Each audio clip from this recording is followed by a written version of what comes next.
la ciudad, a finales del siglo XIX, cuando todavía Rafaela era pueblo, un grupo de hombres comenzó a trabajar con un objetivo bien claro: convertir este territorio en un centro de atracción económico, comercial y social. Hoy podemos reconocerlos en los nombres de nuestras calles: Maggi, Abantay, Jiménez, Pfeiffer. Los mismos realizaron cambios profundos desde la nueva óptica liberal y fundaron instituciones como el Tiro Federal, la Sociedad Rural, la Sociedad Italiana, la Escuela Normal. Lo llamativo no es solo todo lo que lograron construir, sino cómo lo hicieron. La masonería, sus misterios, sus silencios, sus secretos, son parte inseparable de la historia rafaelina.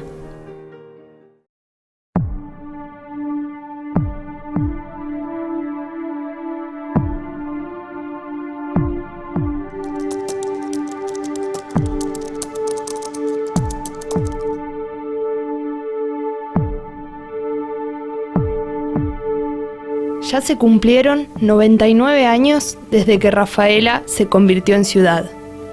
Eso nos movilizó a realizar una investigación periodística para tratar de comprender un poco más quiénes somos, de dónde venimos y qué fue de los primeros rafaelinos.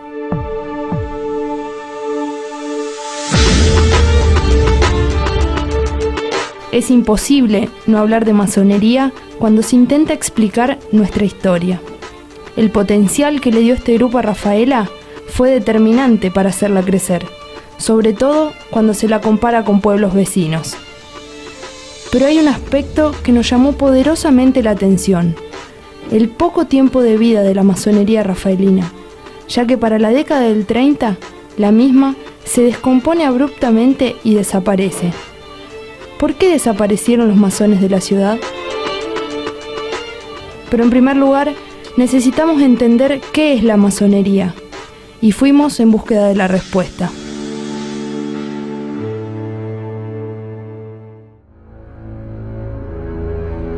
La masonería hay que dividirla en dos etapas. Allá por el 1000, a determinadas personas de Europa, príncipes, señores feudales, empezó a sobrarle una moneda. Entonces la pregunta era: ¿en qué la gastamos? Por supuesto que la Iglesia, que era la gran institución que gobernaba y manejaba la Europa de la Edad Media, enseguida le dio la respuesta: hagan obras que agraden a Dios, iglesias. Y la otra la decidieron los príncipes feudales: hacerse los castillos, lugares que sean hermosos para su defensa. Las dos obras necesitan lo mismo: albaniles. La palabra masón no significa otra cosa que albanil.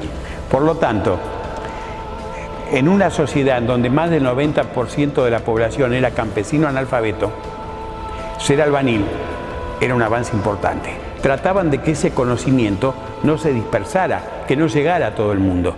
Entonces lo manejaron secretamente. La masonería es una institución universal.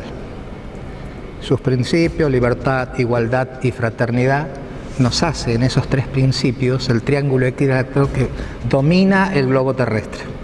Pero no domina en una acción matemática, sino en una acción espiritual, porque es una cadena fraternal de personas que tratamos y pensamos de hacer el bien a la humanidad. Un masón es un hombre libre y de buenas costumbres, cualquiera sea la ideología política, religiosa. Para mí la masonería es el liberalismo en acción, o sea, una organización que tenía como misión, como tarea, introducir en la sociedad el pensamiento liberal.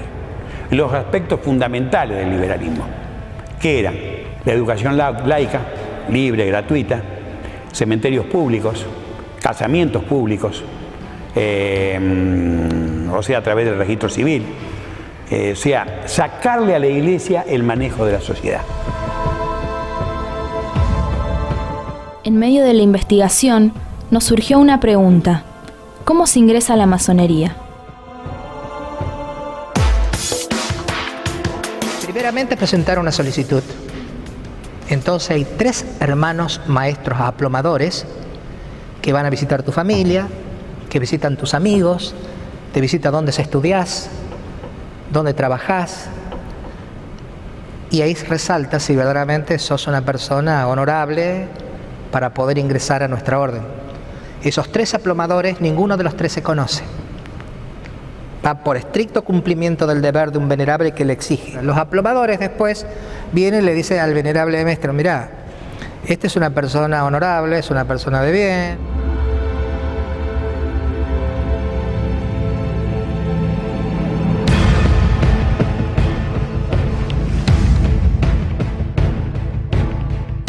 Ahora que ya tenemos una idea sobre esta organización, debemos conocer cómo era Rafaela antes de que los masones lleguen a estas tierras. El primer boleto de tierras que se vende en Rafaela es de marzo-abril de 1881 y bueno, a partir de ahí empieza a sucederse muchas ventas de tierra y de a poco se va formando la colonia, que va a ser la concentración de los primeros vecinos, en muchos casos quienes compraban en la zona rural y también obtenían un lote en la zona urbana o en la zona que estaba delimitada por la Plaza 25 de Mayo. Rafaela, cuando se forma, tenía una geografía completamente diferente a lo que conocemos hoy.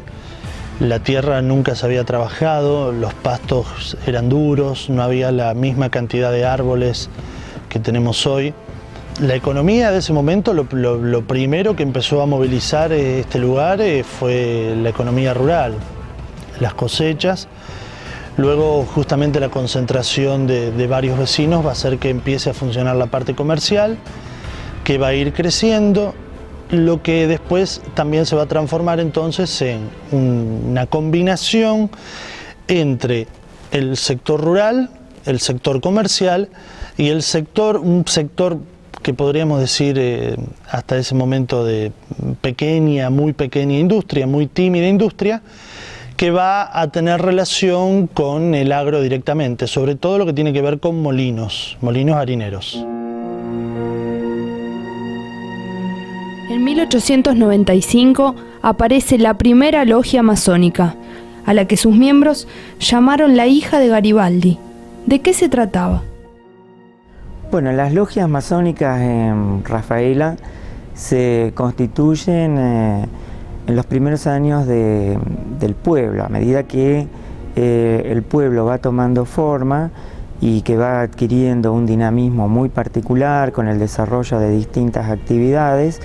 En el núcleo urbano, precisamente, a partir ya de 1895, tenemos la constitución de la primera logia, que es la hija de Garibaldi.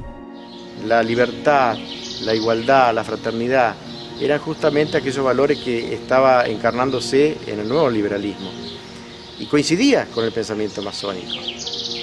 La masonería en Rafaela se forma justamente con inmigrantes, personas que venían con esas ideas desde Europa, pero eran no precisamente los agricultores, sino aquellos que habían tenido algún otro tipo de actividad más profesional, como fotógrafos, médicos, periodistas, que fueron los que después establecerían la primer logia, mejor dicho, la logia en su primera etapa.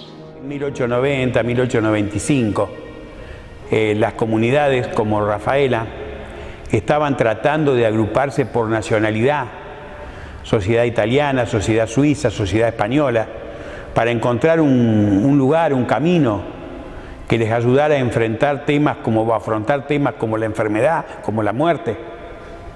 O sea, no había ningún tipo de organización social, no había partidos políticos. Entonces pensar en una logia, un grupo de la gente más instruida del pueblo, lógicamente, que se reunía todas las semanas para armar proyectos y desarrollarlos. Un esquema de ese tipo tiene que triunfar en un lugar tan pequeño y en donde no hay ningún tipo de organización que lo enfrente. El primer masón en aparecer por estos lares fue Luis Maggi en el año 1884. después aparecieron otros que venían de Esperanza, el caso de los hermanos Avantay, Federico Maurer, comenzaron a llegar a Rafaela en 1985, 86, ya con tres masones podían constituir un grupo, pero era necesario para establecer una logia 7. Casi no hay datos acerca de la logia La Garibaldina o la hija de Garibaldi. La logia va a tener actividad regular desde 1895 a 1903, en que abate columnas. Cuando una logia abate columnas, significa que cesan su actividad regular. Y posteriormente, en 1914, la Antorcha, su sucesora, vuelve a levantar columnas. Cuando obtiene allí su carta patente, regulariza su situación. En ese interregno, entre 1903, en que abatió columnas la hija de Garibaldi, y 1914, en que se regulariza la actividad de la Antorcha, no es que haya cesado la masonería, siguió habiendo masones en el medio, pero no había una actividad regular. Vuelvo a insistir, la actividad regular se logra cuando la Gran Logia otorga la carta patente, que es el reconocimiento para dicha actividad, y eso vuelve a ocurrir en 1914. Rafaela arranca en 1881, en 1912, 1913, tengo una dudita ahí, se convierte en ciudad. Se hace un censo, 8.400 habitantes. ¿Está? Todo lo demás tenía 1.500, 2.000 habitantes. Entonces, ¿qué tiene Rafaela que las otras colonias no tienen? Y en los orígenes de Rafaela había una serie de hombres que las otras colonias no tenían. Eran maestros, industriales, comerciantes. Es difícil dejar afuera hoy a la masonería en cuando se pregunta por qué Rafaela sí y los otros distritos, los otros pueblos no. La masonería estaba integrada por un grupo muy minoritario al inicio de lo que era la colonia en Rafaela, luego fue creciendo ese número. En Rafaela llegaron a haber muchos masones, no una enormidad, pero llegó a haber una buena cantidad, superaron los 80 miembros. Justamente se construye el panteón masónico en este cementerio, pasa a llamarse la Antorcha. Los masones se reunían habitualmente todas las semanas, es más, es obligatorio para el masón reunirse. Esas reuniones se llaman las tenidas. Y en esas reuniones, bueno, por supuesto eran secretas, no podemos saber lo que tenían esas tenidas, pero se realizaban las actividades concernientes a los nuevos integrantes, planificaban y bueno, llevaban adelante todo lo que era su actividad propia de ese tipo de hermandad, de fraternidad. En cada tenida que nosotros tenemos, no es que se toque un tema especial. Una cosa es el estudio de los rituales, que sí, para todo es igual, y otra cosa son los trabajos que traen los hermanos al taller. Uno puede hablar de la Cruz Roja Internacional, otro puede hablar de política actual, siempre respetando la ideología política de todos los hermanos sin ofender, otros hablando sobre la Biblia, otros hablando de historia. Es polifacético, excepto que el venerable maestro de esa logia disponga que para la próxima tenida toquemos el tema un 17 de agosto, hablamos todo sobre San Martín. Con lo que sabemos hasta ahora, llega el momento de preguntarnos ¿cuánto influyó a la masonería para que Rafaela se despegue de las demás colonias de la zona? Desde el punto de vista económico, desde el punto de vista de la característica de la ciudad. Esta ciudad está en la Pampa Gringa, tiene industria relacionada con el campo, con agricultura, con ganadería, con lácteos, pero el potencial de la ciudad, lo que le da la característica de la ciudad no es eso. A Sunchales le dará la característica a lo lácteo. Nadie dice Rafaela. Rafaela es industria. Rafaela es 500 millas. Rafaela corrió la primera carrera de auto en 1907. Ni auto había. Tuvo Banco Nación 5 meses de que se crió en Buenos Aires. No lo tenía Santa Fe. Entonces, gente que consigue ese tipo de cosas, hicieron una sociedad rural que tenía un capital superior al que tiene ahora. Y vos decís qué bárbaro estos tipos, y la mirá la nómina, nadie tenía una hectárea de campo, nadie tenía una vaca, nadie tenía un caballo. Había personas de mucho prestigio dentro de la sociedad rafaelina que no era masón. Pero cuando uno hace un análisis histórico de los cargos que ocupaban dentro de la comuna, es decir, dentro de la Comisión de Fomento, y a la vez lo relaciona con quienes ocupaban cargos políticos elevados, por ejemplo, en la provincia, quienes eran gobernadores, y lo trasladamos a nivel nacional, quienes eran los presidentes, vamos a ver que hay una coincidencia que eran masones. Si te estoy diciendo que a los 5 meses trajeron el Banco Nación acá, es porque conexiones económicas tenían y de alto nivel y de alto rango, pues no te olvides. Yo en el trabajo que hice, lo menciono, agarré el gobierno nacional, el gobierno provincial y el gobierno rafaelino. Y vos te vas a sorprender de la coincidencia de masones en los 3 niveles. Es casi prácticamente la misma.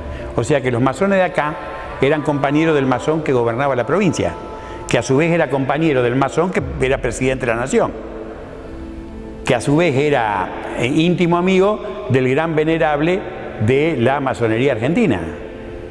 Entonces vos me decís, era un sastre, que habrá tenido poco dinero, pero tenía unas conexiones y unas relaciones realmente extraordinarias. Eso fue lo que le permitió a ellos desarrollar todo esto. Por ejemplo, crearon la escuela normal, pusieron el dinero, pusieron los profesores, hicieron el plan de estudio. No crearon esta sola escuela normal, crearon 3. Esta, la de Coronda y la de Casilda. Y trabajaban en bloque con los 3 lugares. Entonces, ¿cuál fue el gran mérito de la masonería? Y bueno, haber dotado a ese lugar de las herramientas necesarias para que el dinero de la región fluya hacia ahí. Es fácil. Los masones tuvieron una fuerte participación en las etapas fundacionales de la gran mayoría de las instituciones de nuestra ciudad, desde la sociedad italiana, sociedad suiza, sociedad española, el Centro Obrero, el Tiro Federal, el Club Ciclista, tuvieron participación también en el Sindicato Empleado de Comercio, tuvieron una fuerte participación en lo que tiene que ver con el periodismo, revistas como Luz y Sombra, El Colegal, El Liberal y hasta los inicios de La Opinión. Imagínense ustedes, chica, la escuela normal, 1915, la fábrica de maestras. O sea, dotaban a las maestras de la ideología que ellos necesitaban que las maestras tengan. No se preocuparon por pelear puerta por puerta, casa por casa, para introducir su ideología. O sea, ellos le hicieron la cabecita a las maestras. Vos imaginate en 1915 para una mujer de Aldao, de Ramona, de Santa Clara, de cualquier lugar de la zona, tener en Rafaela una fábrica de maestras. Venir acá a hacer el secundario y te daban el título de maestra y te ibas a trabajar. ¿Cuánta gente habrá venido?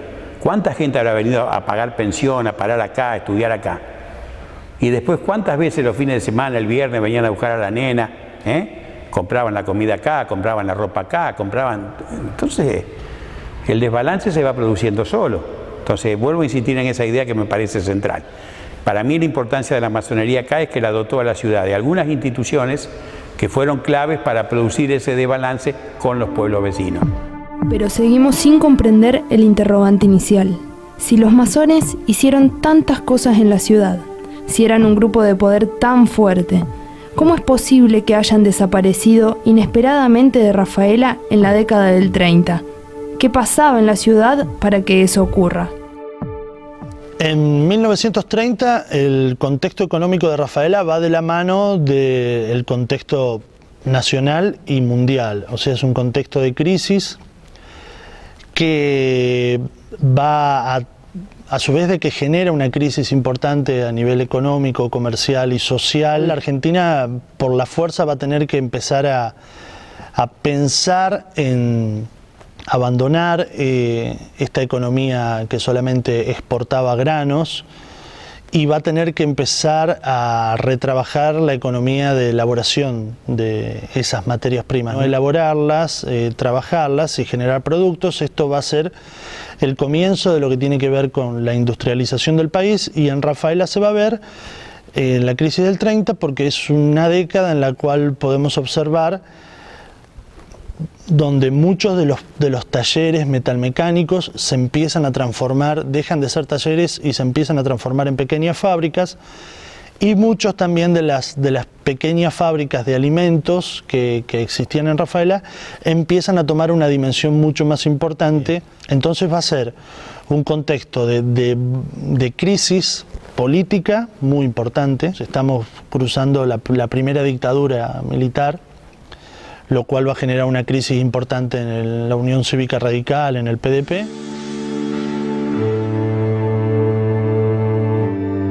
Pero, ¿por qué en otros lugares los masones continuaron con su actividad? ¿Por qué desaparecieron de Rafaela? ¿Por qué durante años no se habló de ellos ni de su legado? La masonería puede haber muchas interpretaciones de por qué desaparece. Primero, lo que desaparece son documentos que nos remitan a la masonería. Es muy difícil hablar que la masonería desapareció, pero igualmente, digamos, el último documento llega hasta el año 35, cuando la Municipalidad de Rafaela remata el terreno que era de la logia La Antorcha. En primer lugar, tenemos que entender de que, como les decía antes, las logias constituían para el ciudadano que se adhería un lugar donde podía reunirse con personas que pensaban igual, que la mayoría de los masones eran radicales. ¿Esto qué quiere decir? De que mientras no había posibilidad de ejercer la política abiertamente, porque la política era cosa de élite todavía, ellos como que se refugiaban en las logias. A partir de 1912, con la ley Roque Sáenz Peña del voto universal, surgen una serie de partidos políticos, sobre todo en la provincia de Santa Fe, y además con la presencia del radicalismo en el gobierno nacional a partir de 1916 con Irigoyen, esa gente comienza a tener actividad política abiertamente. Y el comité empieza en cierto modo a reemplazar a la logia. Entonces, ¿qué diferencia había entre ser masón y ser radical? O ser PDP. Y el costo era mucho menor porque nadie te señalaba, al contrario, era popular ser radical. En el caso local, nosotros tenemos una cuestión natural, si se quiere, que es la muerte de varios de los masones que integraban esas logias. Es decir, se cumple, se cierra un ciclo vital, otros se van de la ciudad y como que no hay un recambio generacional. Eso es muy evidente.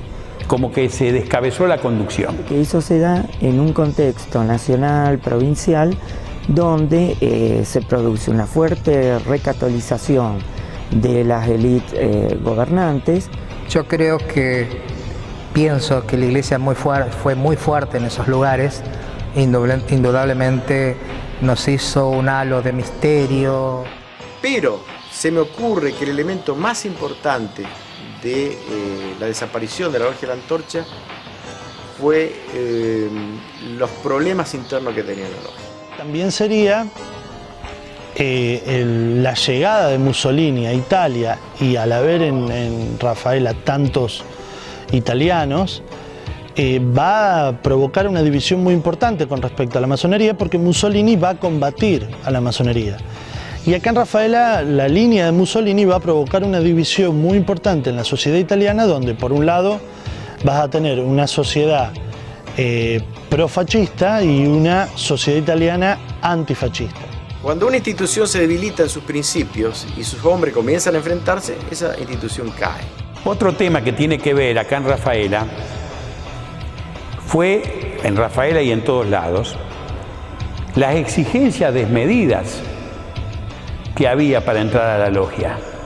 Era muy difícil entrar a la logia. Yo conocí acá a dos personas, una músico, la otra periodista, que me garantizaron que ellos hicieron lo imposible por entrar a la logia. Y que estuvieron en contacto y que hicieron todos los pasos y demás, y que fueron rechazados. Cuando empezamos con esta investigación, creíamos que íbamos a poder encontrar una respuesta a nuestro interrogante. Pensábamos que debía existir un motivo particular que haya terminado con la masonería rafaelina, pero no fue así. Como en cualquier proceso histórico, son muchos los sucesos que empujan para que las cosas ocurran. Nuestros entrevistados nos ayudaron a pensar en muchos de estos hechos. Para que la masonería desaparezca, por un lado, ocurrió la sanción de la ley Sáenz-Peña, que dio lugar al surgimiento de los partidos políticos. Por el otro, las exigencias desmedidas para entrar en la logia fue uno de los grandes impedimentos. Y además, el hecho de que haya aparecido una causa natural como lo fue la muerte de los miembros fundadores de la logia, sin dejar un recambio generacional. Después, la aparición de Mussolini, quien provocó profundas diferencias ideológicas entre los inmigrantes de nuestra colonia. Y por último, la fuerte presencia de la Iglesia Católica, que estaba dispuesta a recuperar su terreno perdido. Seguro que no serán los únicos motivos, pero en la suma de todos ellos pudimos dar respuesta a nuestro interrogante inicial. Y bueno, ya en el 30, en el 40, es muy difícil encontrar masones en los cargos, en las funciones, en la masonería. Para mí ya no había más masonería acá. De todas maneras, el trabajo estaba hecho.